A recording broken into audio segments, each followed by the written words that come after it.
శ్రీ సాయినాథాయ నమః. శ్రీ సాయి సచ్చరిత్రము 51వ అధ్యాయం. శ్రీ సాయి సచ్చరిత్రములోని 52, 53 అధ్యాయములిందు 51వ అధ్యాయముగా పరిగణించవలను. తుది పలుకు. ఇది చివరి అధ్యాయం. ఇందు హేమాడ్ పంతు ఉపసంహార వాక్యములు రాశాను. పీఠికతో విషయ సూచికనిచ్చున్నట్లు వాగ్దానము చేశాను. కాని అది హేమాడ్ పంతు కాగితములలో దొరకలేదు. కావున దానిని బాబా యొక్క గొప్ప భక్తుడకు బివి దేవు కూర్చాను. ప్రతి అధ్యాయము ప్రారంభమున దానిలోని అంశములను ఇచ్చుటచే విషయ సూచిక అనవసరము. కాబట్టి దీనినే తుది పలుకుగా భావించదము. ఈ అధ్యాయమును సవరించుటకు ప్రచురించుటకు పంపుసరికి దేవుగారికి ఇది పూర్తిగా వ్రాసియున్నట్లు కనబడలేదు.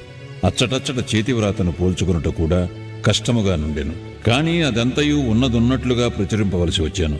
అందు చెప్పిన ముఖ్య విషయములు ఈ దిగువ క్లుప్తముగా చెప్పబడినవి. సద్గురు సాయి యొక్క గొప్పతనము. శ్రీ సాయి సమర్థునకు సాష్టాంగ నమస్కారము చేసి వారి ఆశ్రయమును పొందెదము. వారు జీవ జంతువుల యందును జీవములేని వస్తువుల యందును వ్యాపించియున్నారు. వారు స్తంభము మొదలు పరబ్రహ్మ స్వరూపము వరకు కొండలు, ఇండ్లు, మేడలు, ఆకాశము మొదలుగా గల వాని అన్నిటి యందు వ్యాపించియున్నారు.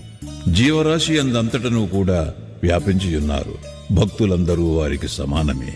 వారికి మానావమానాలు లేవు. వారికిష్టమైనవి అయిష్టమైనవి లేవు. వారినే జ్ఞప్తి అందుచుకుని వారి శరణు పొందినచో వారు మన కోరికలన్నిటినీ నెరవేర్చి మనము జీవిత పరమావధిని పొందునట్లు చేసెదరు. ఈ సంసారమనే మహాసముద్రమును దాటుట మహాకష్టము. విషయ సుఖములనడి కెరటములు దురాలోచనలనే ఒడ్డును తాకుచు ధైర్యమును చెట్లను కూడా విరుగుకొట్టుచుండును. అహంకారమనే గాలి తీవ్రముగా వీచి మహాసముద్రమును కల్లోలపరుచును. కోపము, అసూయలనటి మొసళ్ళు నిర్భయముగా సంచరించును. అచట నేను, నాది అను సుడిగుండములను ఇతర సంశయములను గిర్రున తిరుగుచుండును. పరనింద, అసూయ, ఓర్వలేనితనము అను చేపలు అచట ఆడుచుండును. ఈ మహాసముద్రము భయంకరమైనప్పటికీ సాయి సద్గురువు దానికి అగస్త్యుని వంటివారు, అనగా నాశనము చేయువారు. సాయి భక్తులకు దానివల్ల భయమేమీయూ ఉండదు. ఈ మహాసముద్రమును దాటుటకు మన సద్గురువు నావ వంటివారు. వారు మనలను సురక్షితముగా దాటించెదరు. ప్రార్థన. మనమిప్పుడు సాయిబాబాకు సాష్టాంగ నమస్కారము చేసి వారి పాదములు పట్టుకుని సర్వజనుల కొరకు ఈ క్రింది ప్రార్థనము చేసెదము. మా మనస్సు అటునుటి సంచారము చేయకుండుగాక, నీవు తప్ప మరేమియూ కోరకుండుగాక. ఈ సచ్చరిత్రము ప్రతి గృహమందుండుగాక. దీనిని ప్రతినిత్యము పారాయణ చేసెదముగాక. ఎవరైతే దీనిని నిత్యము పారాయణ చేసెదరో వారి ఆపదలు తొలగిపోవుగాక. ఫలశ్రుతి. ఈ గ్రంథమును పారాయణ చేసినచో కలుగు ఫలితమును గూర్చి కొంచెము చెప్పుదము. పవిత్ర గోదావరిలో స్నానము చేసి షిరిడీలో సమాధిని దర్శించి సాయి సచ్చరిత్రము పారాయణ చేయుటకు ప్రారంభింపుము. నీవిట్లు చేసినచో నీకుండు ముప్పేటల కష్టములు తొలగిపోవును. శ్రీ సాయి కథలను అలవోకగా విన్నను ఆధ్యాత్మిక జీవితమునందు శ్రద్ధ కలుగును. ఇంకను ఈ చరిత్రమును ప్రేమతో పారాయణ చేయుచున్నచో నీ పాపములనియు నశించెను. జనన మరణములనే చక్రము నుండి తప్పించుకొనవలెనన్నచో సాయి లీలలను చదువుము. వారిని నెల్లప్పుడూ జ్ఞప్తి యందుంచుకొనుము. వారి పాదములనే ఆశ్రయింపుము. వానినే భక్తితో పూజింపుము. సాయి లీలలనే సముద్రములో మునిగి వారిని ఇతరులకు చెప్పినచో అందు క్రొత్త సంగతులను గ్రహించగలవు. అవి వినువారిని పాపముల నుండి రక్షించగలవు. శ్రీ సాయి సగుణ స్వరూపమునే ధ్యానించినచో క్రమముగా నది నిష్క్రమించి ఆత్మసాక్షాత్కారమునకు దారి చూపును.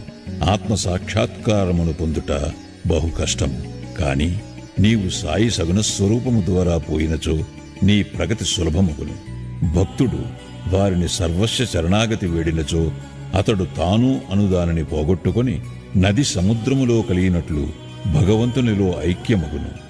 మూడింటిలోననగా జాగ్రత్త, స్వప్న, సుషుప్తవస్థలలో ఏదైనా ఒక్క అవస్థలో వారి యందు లీనమైనచో సంసార బంధము నుండి తప్పుకొందువు. స్నానము చేసిన పిమ్మట ఎవరు దీనిని భక్తి ప్రేమలతోనూ పూర్తి నమ్మకముతోనూ పారాయణ చేసి వారం రోజులలో ముగింతురో వారి ఆపదలన్నీ నశించగలవు. దీనిని పారాయణ చేసి ధనమును కోరినచో దానిని పొందవచ్చును.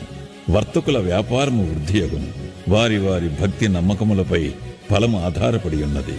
ఈ రెండునూ లేనిచో ఎట్టి అనుభవమును కలుగదు. దీనిని శ్రద్ధతో పారాయణ చేసినచో శ్రీ సాయి ప్రీతి చెందును. నీ అజ్ఞానమును పేదరికమును నిర్మూలించి నీకు జ్ఞానము ధనము ఐశ్వర్యములను సంగును.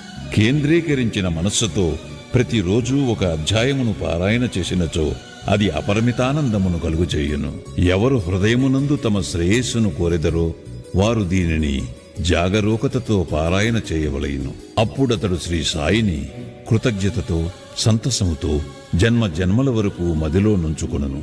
ఈ గ్రంథమును గురు పౌర్ణమి నాడు అనగా ఆషాఢ శుద్ధ పౌర్ణమి నాడు, గోకులాష్టమి నాడు, శ్రీరామనవమి నాడు, విజయదశమి నాడు అనగా బాబా పుణ్యతిథి నాడు ఇంటి వద్ద తప్పక పారాయణ చేయవలెను.